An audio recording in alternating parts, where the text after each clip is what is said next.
The presentation of anarchism as social philosophy which aims at the emancipation, economic, social, political, and spiritual of the human race. The emancipation. Anarchist Essays is brought to you by Loughborough University's Anarchism Research Group. For more information on the ARG, see the link in the show notes or follow us on Twitter at ARGLBORO.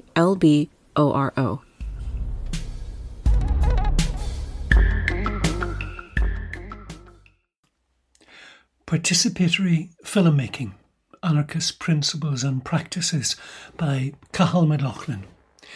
This essay reflects on 20 years of documentary filmmaking that have been influenced by anarchist politics. The application of those principles varies according to the circumstances of each production. I will use several examples to reflect on the challenges and limitations of producing work in a capitalist and hierarchical society. Some key words that I will use include participatory, which is the attempt to collaborate as fully as feasible in the production of films that involves others, either as participants or film crew members. Also advocacy. This reflects an underlying theme of these films where the participants and the films themselves attempt to address injustices in society. And counter-narrative. This is the attempt to challenge the mainstream media agendas that marginalise, isolate, silence, and sometimes criminalise opposition to the status quo. A little bit of background. I have worked in community, broadcast and academic environments, including Belfast Independent Video, Channel 4, BBC, and in 3 UK universities. I will focus on the last category, practice as research in the academy, since this is where the recent examples might prove most useful. Filmmaking in the academy, sometimes referred to as creative practice research, has enabled me to produce films in Ireland, South Africa, Haiti and Brazil. Let me look at the concept of participatory first. The spectrum of collaboration includes co-ownership or co-authorship, where the participant has the right to contribute to their own representation on screen. This involves preparatory discussions and agreement on the who, what, why, where, how and when of the filmmaking process. Ultimately, participants have the right to view a draft edit before finalising the film, and they can withdraw up to the point of public exhibition. There are, of course, limits to this type of participatory filmmaking. Other examples that allow for more direct involvement by the participants, for example, where cameras and edit suites are provided to the participants, have not been possible in the circumstances I have operated in. They usually involve longer time periods and more finance for the equipment, as well as a larger crew. My practice has usually relied on collaborating with others, for example, co-production and co-direction, but I use a camera and microphone as a single operator and also fund an editor to post-produce. Let me explain advocacy. I have never found the debate over reform versus revolution particularly helpful. One does not appear to contradict the other in my experience. So-called reform is always a step towards bigger changes, an everyday approach that does not negate organising for tomorrow. Advocacy entails campaigning for change now, working to improve conditions in the present and near future, challenging the state and capitalist policies of exploiting communities, and opposing the violence that has been devastating and fatal in most of the cases I have worked on. The limitations as well as the opportunities of using film in these campaigns is always an important starting point in discussions with participants. Counter-narrative is another term I use. With the mainstream media, press, television, social media, etc., with them being owned and managed by elite companies and interests, it is not surprising that their agenda reflects their interests. Those who are either targeted or caught up in state violence are usually stereotyped as criminals or at most collateral damage. Their experiences and challenges to the official state and mainstream media narrative are rarely heard. The films I have collaborated on aim to counter these misrepresentations by providing a platform both locally and internationally for those targeted. I will use several examples to illustrate the anarchist principles that underpin this work, starting with South Africa. Over a 20-year period, I directed a trilogy of films on the legacy of apartheid, collaborating with the producer Shirley Gunn, director of the Human Rights Media Centre in Cape Town. Shirley herself is an ex-prisoner and ex-member of the liberation military group Umkhonto we Sizwe, which fought against apartheid. She is also a member of the Khulumani Support Group Western Cape, which was created during the Truth and Reconciliation hearings in South Africa at the end of apartheid. Khulumani is a membership-based organisation that provides the participants for the trilogy We Never Give Up. This was one of the most effective collaborations I worked on, where participatory practices were thorough and long-lasting. The same individuals took part in each of the 3 films, although 4 did pass away during that period. Before each production, a briefing was conducted to establish the narrative, the style, and the exhibition strategy. On one occasion, feedback from a group of 100 Khulumani members was provided to our editing team in London, which involved a prolonged discussion on what was feasible. Compromises inevitably were made by both participants and the production team to ensure the narrative remained clear. The films were used to highlight and publicise the limitations of the ANC government's responses to the TRC recommendations. They were both campaigning films and testimonies to resilience, of use in the communities and internationally. Shirley's engagement with the participants continued throughout the 20 years to this day. After each film was finished, she organised a premiere for the participants where they reflected on the process and planned what the next step in their work would be. With the Haiti film, It Stays With You, my co-director Siobhan Wills from Ulster University won a grant to film testimonies about the violence by the UN peacekeeping force MINUSTA on the communities in Port-au-Prince. MINUSTA, led by Brazilian generals, was introduced after the coup d'etat of the democratically elected President Aristide. Each raid of theirs on communities which had supported his Lavalas political party left scores dead and massive physical destruction. We worked with the Boisneuf community and spent time with them preparing the film before starting recording. The community leader negotiated with the local gang to allow us access.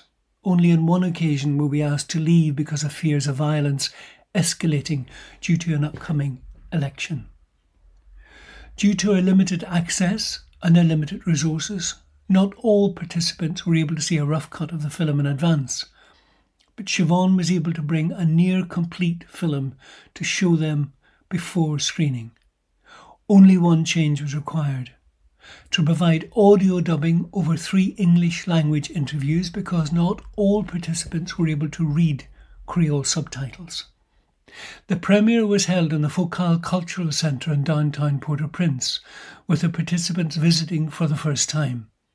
They agreed to select 2 of their number to sit in the post-screening discussion panel. The film worked in a limited way. Pierre Jean, who has since passed away, remarked that after being filmed he felt 1 foot taller. He said, "I don't know if I am 1 foot taller, but I feel 1 foot taller." This acknowledges the importance of breaking through the silencing by mainstream media and a total lack of investigation in the murders. We were the first people to visit Boisneuf and ask about the raid 10 years later. There had been no police, no journalists, no UN investigation. When we took the film to the Human Rights Council in Geneva, it did receive a good response, and the Human Rights Office there asked the Port-au-Prince Human Rights Office to contact us and set up an investigation. However, the officer refused to go to the neighbourhood, and we had to pay for the survivors to go to his office. Not long after this, the investigation was closed down and we were told to make contact with the UN headquarters in New York. No one responded to our constant emails. So we returned to Boisneuf 1 year later and decided to bring small cameras to give to the participants. to record their everyday lives over a week.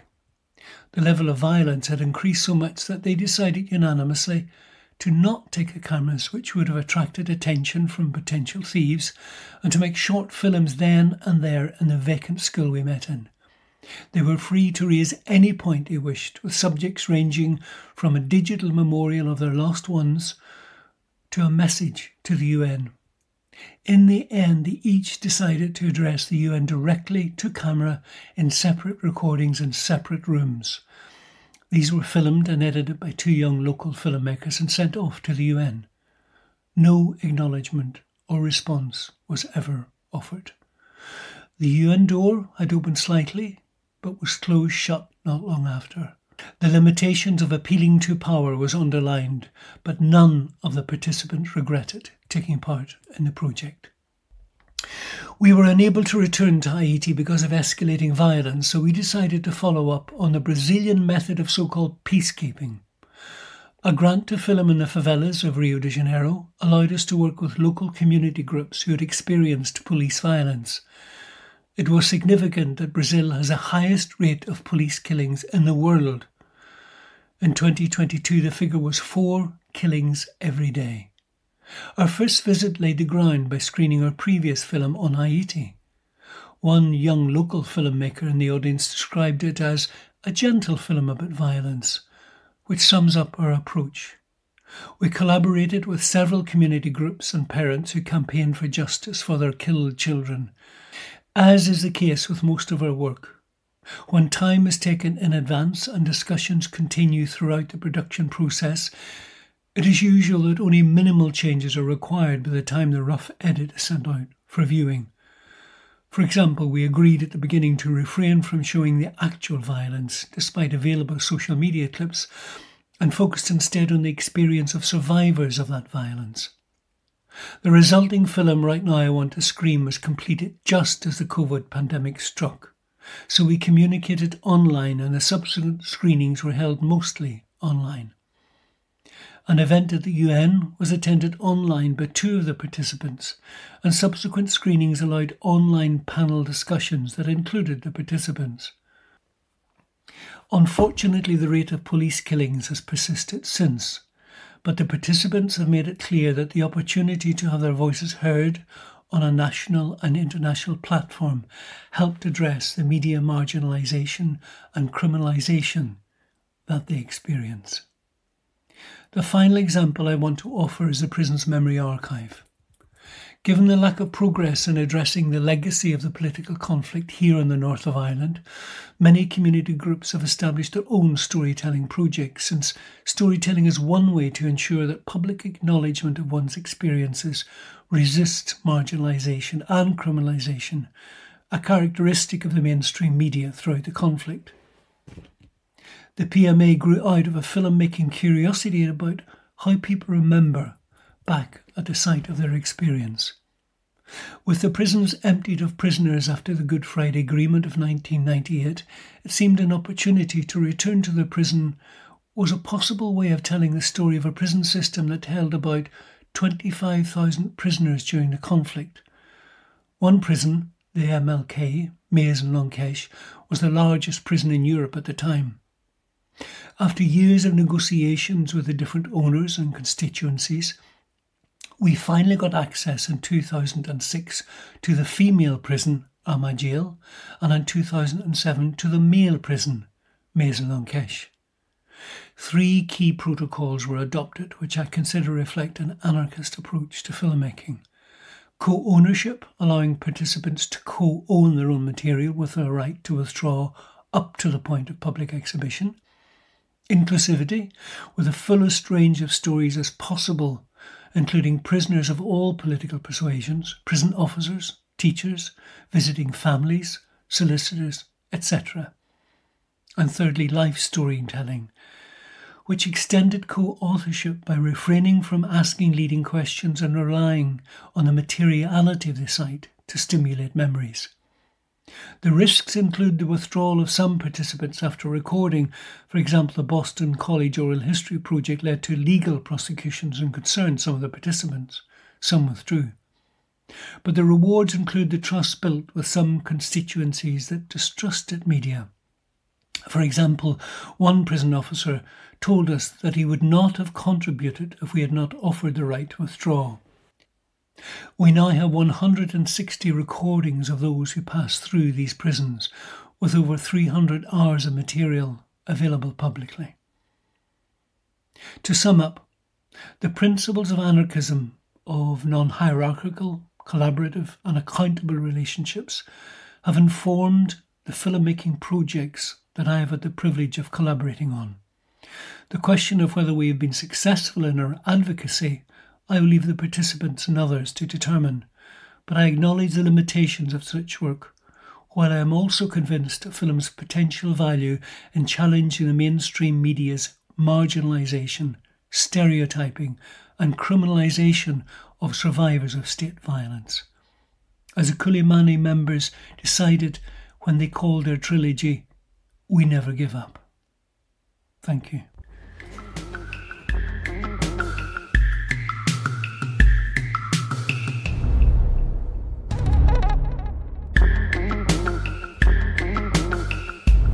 Thank you for listening. To help others find Anarchist Essays, please rate and review us wherever you find your podcasts.